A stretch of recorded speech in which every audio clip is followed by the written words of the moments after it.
Magnetic field, uniform magnetic field, ठीक है। Oxidation of a magnetic dipole in uniform magnetic field, ये topic है हम लोगों का, ठीक है। इसके लिए हम लोग क्या करते हैं, मैग्नेटिक फील्ड में, यूनिफॉर्म मैग्नेटिक फील्ड में एक मैग्नेट को इस फील्ड के साथ थीटा एंगल पे रखते हैं।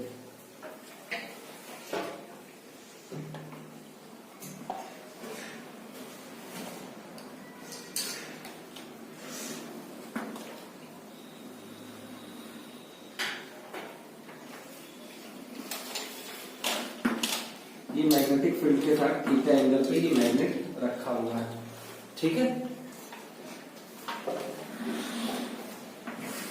यहां से हमने इसको हैंग किया है, फ्रीली सस्पेंडेड मैग्नेट है, ठीक है।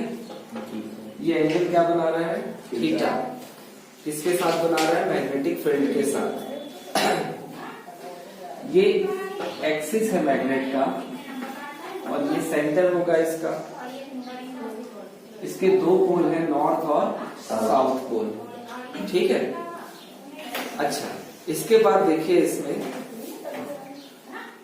ये मैग्नेटिक फील्ड है, मैग्नेट है तो मैग्नेट का कुछ ना कुछ पोल स्ट्रेंथ है, होता है। कितना होता है पोल स्ट्रेंथ इसका, आंसर है एम। एम मैग्नेट का क्या होता है, पोल स्ट्रेंथ, ठीक है। ओके, अब देखिए इसके बारे में एक लाइन आप लोग लिख लीजिए, एक दो लाइन। सबसे पहले, consider a magnet having dipole moment. Dipole moment को आप लोग क्या लिखते हैं, ये डाइपोल मोमेंट है। पोल स्ट्रेंथ को क्या लिखते हैं, क्यू है, ठीक है। Okay, having dipole moment M placed in a uniform magnetic field B, making an angle theta, making an angle theta। अच्छा, इसमें थोड़ा ध्यान देंगे आप लोग। अब अगर ये मैग्नेट जो है इस मैग्नेटिक फील्ड के साथ थीटा एंगल पर है, इसका मतलब क्या है, ये मैग्नेट इस फील्ड में थोड़ा सा मूव किया है ऊपर की तरफ और एंगल पे मूव कर रहा है। तो हमको एक चीज समझ में ये आती है कि इस जो है मैग्नेट में टॉर्क एक्ट कर रहा है, ठीक है। अगर थीटा एंगल बनाता है मैग्नेट मैग्नेटिक फील्ड में, तो उस पे कौन सा फोर्स एक्ट करता है, टॉर्क, साइन थीटा, ठीक है। अच्छा, तो चलिए देखिए आगे इसमें देखिए क्या लिखा आपने, थीटा, ये थे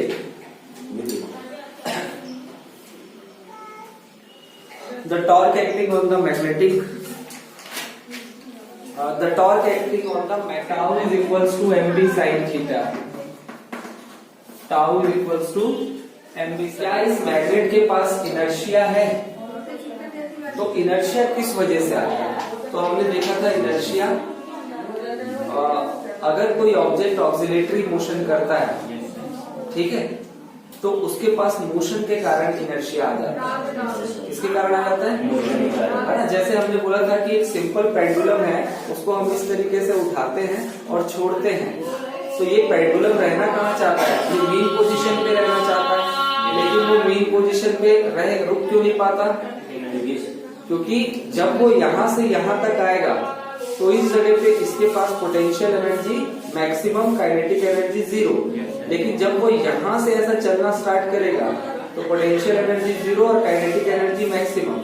तो क्योंकि वो ऐसा मोशन करने लगा है, तो इस मोशन के कारण उसके पास एक इनर्शिया आ जाता है, ठीक है, जिसकी वजह से वो मेन पोजीशन में ना रुक करके कहाँ निकल जाता है, आगे निकल जाता है। तो ये मैग्नेट में, ठीक है, इनर्शिया काम करेगा, ठीक है। तो उसके बारे में भी एक लाइन लिख लो, if movement of inertia of the bar magnet, if movement of inertia of the bar magnet इस आई, इनर्शिया को आई से रिप्रेजेंट करते हैं। Then the restoring torque tau is equals to I alpha, tau is equals to I alpha. ये class 11th में हम लोगों ने पढ़ा है। टॉर्क का फॉर्मूला होता है इनर्शिया के फॉर्म में tau is equals to I into alpha, where alpha is angular acceleration. Alpha क्या होता है? Angular acceleration. ये फॉर्मूला हर उस बॉडी पे लगेगा जो किस तरीके का मोशन करती है? ऑक्सीलेटरी मोशन करती है। Yes sir. ठीक है, बात समझ में आ रही है? Yes sir. अच्छा, अब देखिए दो तरह के फोर्स हमने देख लिए। दोनों कौन से फोर्स हैं? टॉर्क है, एक इनर्शिया के कारण है और एक एंगल के कारण है। ठीक है। अच्छा, लेकिन इनर्शिया किधर काम करता है? याद रखना, जिधर मोशन होगा उसके ऑपोजिट डायरेक्शन में इनर्शिया होगा। ठीक है, फोर्स का ऑपोजिट डायरेक्शन किसका होता है? इनर्शिया का होता है। तो लिख लीजिए इसको इक्वेशन 1 और इसको इक्वेशन, आज तो सारा, चलिए ये इक्वेशन 1 और equation 2 under equilibrium condition. Equilibrium condition में जब ये मैग्नेट ऐसा रुका हुआ है उस समय दोनों फोर्स इस पे काम कर रहा है, लेकिन एक दोनों फोर्स की डायरेक्शन कैसी होगी? अपोजिट होगी। ठीक है, तो नोट कर लीजिए under equilibrium the deflecting torque is equal to the restoring torque, is equal to the restoring torque. Deflecting torque कौन सा है बेटा? तो आंसर है ये थीटा वाला। ठीक है, और रीस्टोरिंग टॉर्क कौन सा है? Tau. Tau is equal to I alpha. ठीक है, इसको रीस्टोरिंग टॉर्क नाम क्यों दिया गया? तो आंसर है, अगर मैं इस पे फोर्स, ये डिफ्लेक्टिंग टॉर्क थीटा ऊपर की तरफ जाएगा तो उतना ही ये वाला टॉर्क उसको उतने ही फोर्स से किधर की तरफ खींचेगा? नीचे की तरफ खींचेगा। ठीक है, बात समझ में आ रही है? ओके, तो दोनों की डायरेक्शन कैसी है? अपोजिट है। तो जब हम दोनों इक्वेशन का कंपैरिजन करेंगे तो लेफ्ट हैंड साइड दोनों का सेम है, राइट हैंड साइड क्या हो जाएगा? I alpha is equals to M B sine theta, लेकिन अपोजिट डायरेक्शन होने के कारण इसमें हम क्या लगा देते हैं? Minus sign. ठीक है। अच्छा, ये एक बात हुई। दूसरी बात, अगर देखिए ये वाला एंगल बहुत स्मॉल हो, मतलब थोड़ा सा ही डिफ्लेक्शन इसमें हुआ है इस मैग्नेट में, तो उस समय हम लोग साइन थीटा को क्या लिख सकते हैं? अप्रॉक्स थीटा के equal, sine theta approx equal theta. तो ये आई अल्फा किसके इक्वल हो जाएगा? Minus M B theta. किसके इक्वल हो जाएगा? M B theta. ठीक है, ये स्मॉल डिफ्लेक्शन के लिए है। किसके लिए है? स्मॉल डिफ्लेक्शन के लिए। यहां तक की बात क्लियर है? ओके, आपने इन दोनों को इक्वेशन नाम दिया 1 और 2। ठीक है, उन दोनों इक्वेशन से हमने ये बनाया। अब यहां से हम अल्फा की वैल्यू कैलकुलेट कर लेते हैं। तो अल्फा हमको क्या मिल जाएगा? Minus M B upon I into theta, minus M B upon I into theta. अब थोड़ा सा बताइए, एम क्या है? Dipole moment.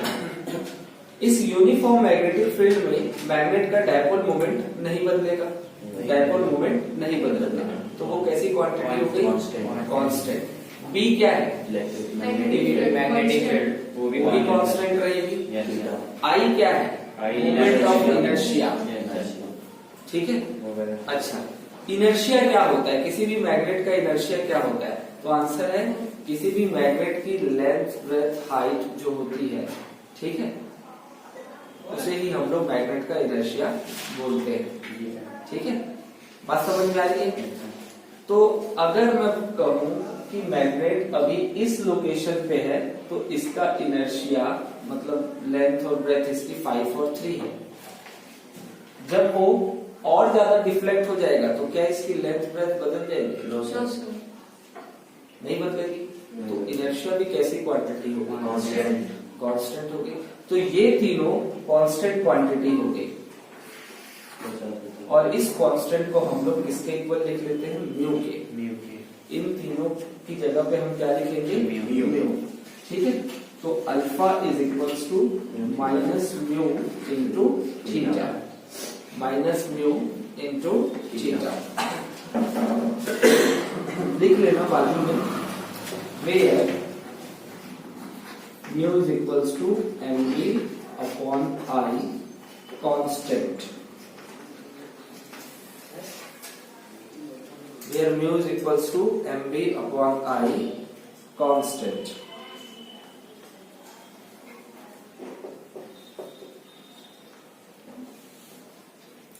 ठीक है, अच्छा अब देखिए इसके बाद अल्फा जो है,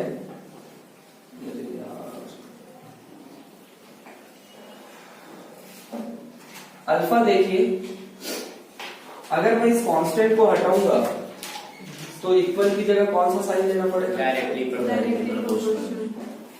डायरेक्टली प्रोपोर्शनल। तो ये देखिए मेरा अल्फा देखिए, और डायरेक्टली प्रोपोर्शनल भी मैं ऐसे ही बनाऊंगा।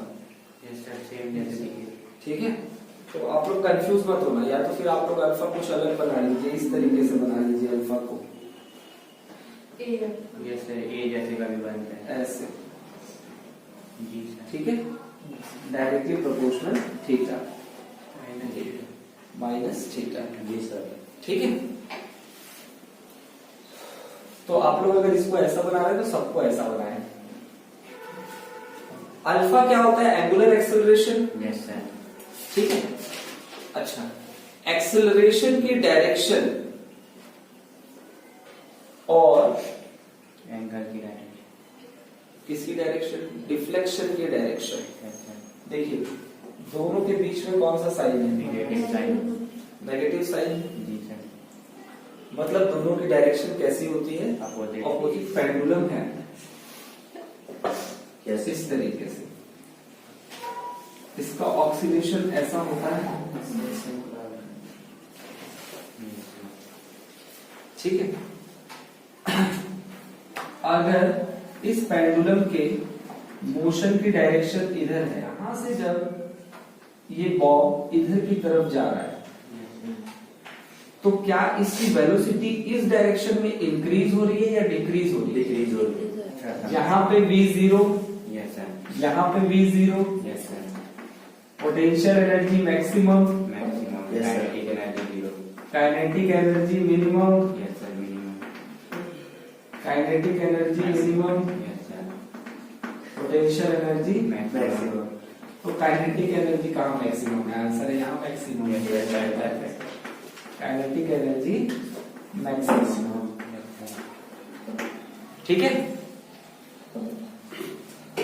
तो ये बॉब जो है जब इधर की तरफ जाएगा, एक्सेलरेशन तो काम कर रहा है लेकिन अपोजिट डायरेक्शन में काम कर रहा है। अगर ये वेलोसिटी की डायरेक्शन इधर की तरफ है तो एक्सेलरेशन की डायरेक्शन अपोजिट इधर की तरफ होगी। ठीक है, मतलब इसके मोशन को एक्सेलरेशन अपोज कर रहा है, तभी तो ये यहां जाकर के रुक जाता है। ठीक है, जब वो यहां से ऐसा चलना चालू करेगा तो इसकी काइनेटिक एनर्जी मैक्सिमम होगी, लेकिन धीरे धीरे ये एनर्जी कम होती जाती है और इस लोकेशन पे जाकर के वेलोसिटी जीरो हो गई, और वेलोसिटी जीरो हो गई तो काइनेटिक एनर्जी का फॉर्मूला ही है half mv square. Yes sir. अगर v को आप जीरो कर देंगे तो काइनेटिक एनर्जी भी क्या हो जाएगी, जीरो हो जाएगी। जीरो हो जाएगी। तो एक्सेलरेशन की डायरेक्शन मोशन की डायरेक्शन के हमेशा अपोजिट काम करती है। ठीक है, अगर हम लोग किसकी बात करें, ऑक्सीलेशन में, किसमें, ऑक्सीलेशन में। ठीक है, तो वही चीज बता रहा है यहाँ पे कि एंगुलर एक्सेलरेशन डिफ्लेक्शन के ऑपोजिट होता है।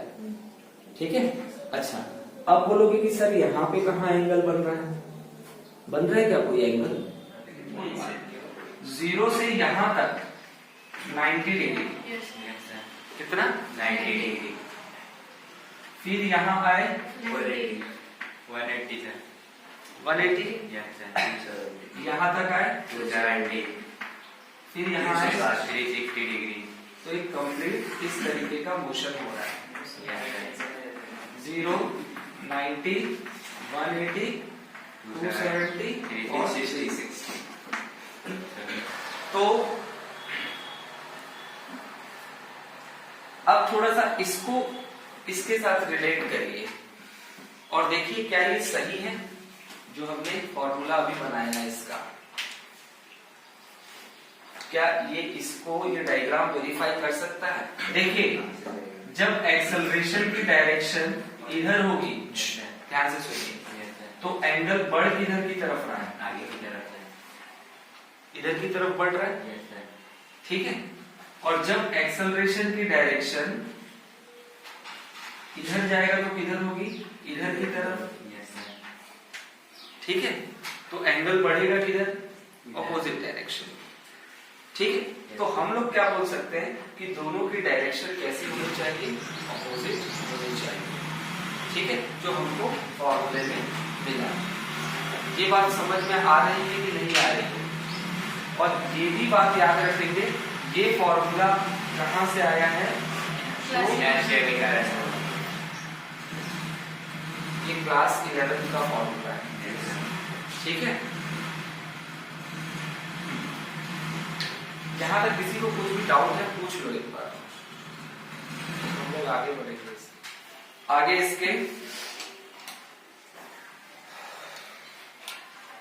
तो अगर अल्फा डायरेक्टली प्रोपोर्शनल है माइनस थीटा के, तो हम बोल सकते हैं कि यहाँ पे जो मैग्नेट मोशन कर रहा है वो मोशन किस तरीके का होगा? सिंपल हार्मोनिक मोशन होगा, ठीक है। सिंपल हार्मोनिक मोशन क्या होता है? तो मीन पोजीशन के जो टू एंड फ्रो मोशन होता है, मीन पोजीशन से जो टू एंड फ्रो मोशन, उसे ही हम लोग क्या बोलते हैं? सिंपल हार्मोनिक मोशन, ठीक है।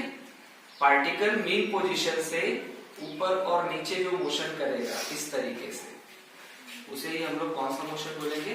सिंपल हार्मोनिक मोशन, ठीक है। तो लिख लीजिए, has the motion is a simple harmonic motion, so alpha is equals to minus omega square theta. अब यहाँ पे हमने इस डायरेक्टली प्रोपोर्शनल को हटा करके एक दूसरा कांस्टेंट लिया जिसका नाम है ओमेगा, और ओमेगा को हम लोग क्या बोलते हैं? एंगुलर वेलोसिटी, एंगुलर वेलोसिटी, ठीक है। Yes sir. इसको ना एक काम करना, ये इक्वेशन 3 दे दो नाम इसको, और इसको इक्वेशन 4 दे दो,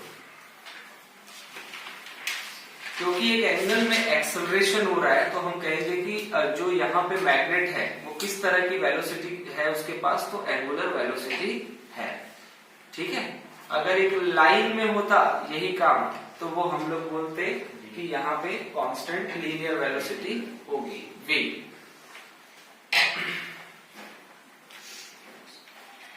और ये तो एक बात हुई। दूसरी बात ये भी है कि अगर हम बात करते हैं सिंपल हार्मोनिक मोशन की, तो सिंपल हार्मोनिक मोशन में जो कांस्टेंट होता है वो कांस्टेंट हम लोग ओमेगा लेते थे अभी तक, ठीक है। क्या लेते थे? ओमेगा। हमने क्लास 11 में डेरिवेशन पढ़ा था, alpha is equals to minus omega square by. Yes sir, पढ़ा, ठीक है। याद नहीं होगा आप लोगों को, आप लोगों को तो 2 दिन पहले बात याद नहीं रहता है तो साल भर होने जा रहा है, ठीक है। ये y क्या होता था? वहां पे डिस्प्लेसमेंट होता था, तो यहाँ पे ये भी डिस्प्लेसमेंट है, यस ठीक है। ये भी एंगुलर डिस्प्लेसमेंट है।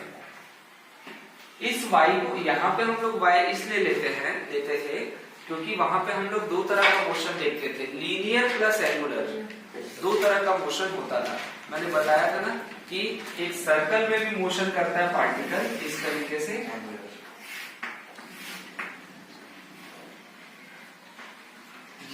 ये इस तरीके से ऊपर नीचे जाता है ऐसा, ठीक है।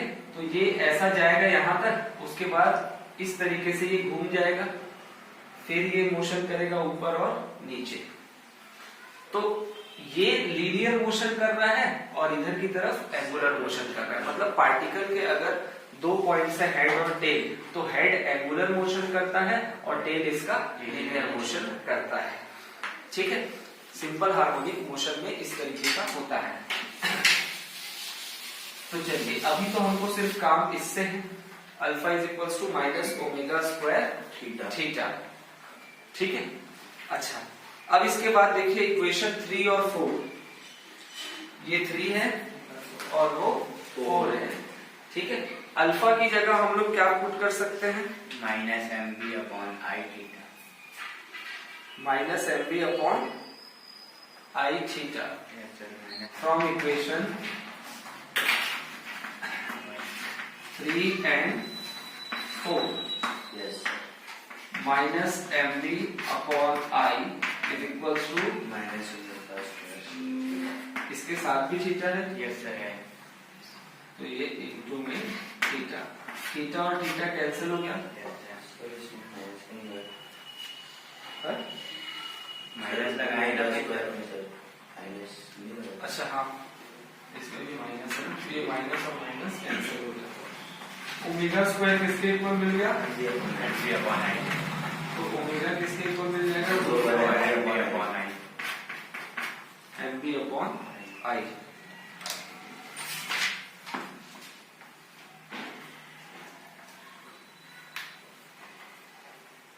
चलिए, ओमेगा किसके इक्वल के फॉर्म में बताइए, ओमेगा को कैसे चेंज करते हैं हम लोग? तो ओमेगा जो है वो इक्वल होता है 2 पाई अपॉन टी के, ठीक है। Yes sir. ओमेगा को हम लोग लिखते थे 2 पाई न्यू, यस सर। और न्यू किसके इक्वल होता है? 1 अपॉन टी के। तो ये 2 पाई अपॉन टी हो गया। यहाँ पे ओमेगा को हम लोग एंगुलर फ्रीक्वेंसी बोलते थे, ठीक है। एंगुलर फ्रीक्वेंसी 2 पाई न्यू के इक्वल होता है, और न्यू किसके इक्वल होता है? 1 अपॉन टाइम पीरियड के। तो ओमेगा का फाइनल फॉर्मूला हमने बनाया 2 pi upon T is equal to root M B upon I. अब हम यहाँ से ये कैलकुलेट करना चाहते हैं कि अगर ये ऑक्सीलेटरी मोशन कर रहा है तो उस मोशन का टाइम पीरियड क्या होगा। आ रही बात समझ में? और टाइम पीरियड के फॉर्म में हमने इसको चेंज भी कर लिया है, तो यहाँ से टाइम पीरियड देखिए कितना मिल जाएगा।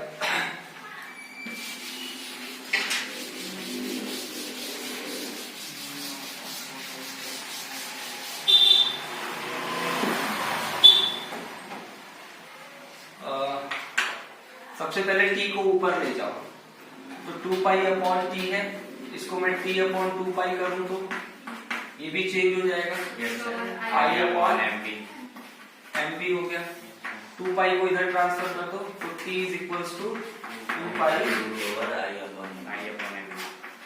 आई upon M B time period का फॉर्मूला, ठीक है। देखिए टाइम पीरियड इतना मिला तो फ्रीक्वेंसी भी निकल जाएगा। Yes sir. 1 बाय टी होता है। फ्रीक्वेंसी क्या होता है? 1 by T sir. 1 by T, और टी की वैल्यू है हमारे पास, यस सर। ठीक है। तो अगेन ये चेंज हो जाएगा, ये 1 अपॉन 2 पाई हो गया, और root over M B upon I, ठीक है। ये 1 के अपॉन में टी को रखना रे, यस सर। ठीक है। 1 के अपॉन में टी को रखेंगे तो ये पूरा 1 के अपॉन में आएगा वैल्यू, तो एम बी ऊपर जाएगा और आई किधर आ जाएगा? नीचे। तो एक टाइम पीरियड के लिए फॉर्मूला मिला और एक फ्रीक्वेंसी के लिए।